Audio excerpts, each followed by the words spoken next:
Why is communism still so popular? Because it appeals to losers. All right. So what is this woman having to say? I think this is a rare case of a woman who, on like a TikTok woman who actually makes sense.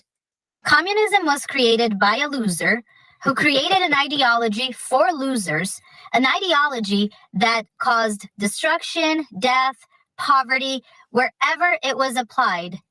And you may be asking yourself, why do people still support it? Why is there still people saying that communism is a good idea? And I'll give you the answer right now, because there's still a lot of losers out there. I like her. I like her. I definitely like her. She's making a lot of sense. It was an ideology created by a loser. Karl Marx was a freeloading loser. It's preferred by losers who can't accomplish anything on their own. So collectivism appeals to them. It appeals to resentful people. It appeals to people of the worst character, right? Resentful losers. They love it. People who just want to take from other people, people who resent other people's success or their talent. It's also a great place for psychopaths, right? Because, with the collectivism, it's an opportunity to control people, to be cruel in the name of the people, the good of the people. The famous, communist comeback of, well, you gotta break a few eggs to make an omelet. Well, it's not a few, it turns out. It turns out it's millions. And it turns out the eggs are people. The eggs are you. Orwell famously retorted to a champagne socialist, "Where's the omelet?"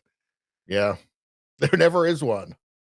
Just millions and millions of broken eggs, which are actually people. What does the internet have to say? The ideology of envy, jealousy, and sloth wrapped up as virtue. Yep. It appeals to lazy people. It may not work, but it sounds like it should work to naive people.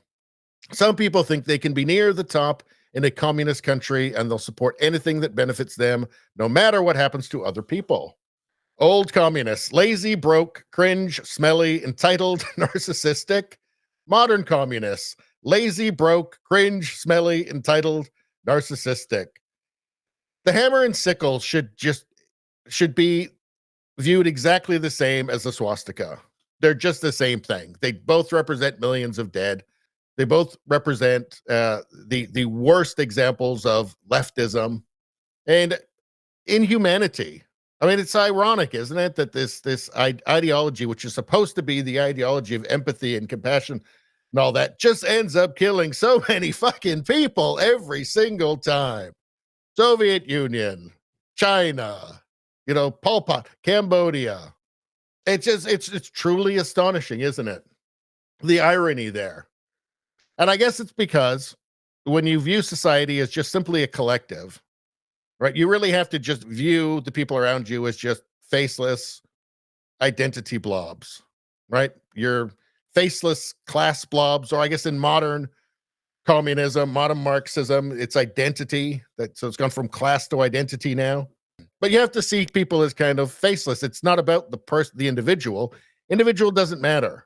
J.M. says, our side is better than the communists because capitalism has done more to reduce poverty and our chicks are way hotter. That's true. Well, for one thing, they know like what sex they are, right?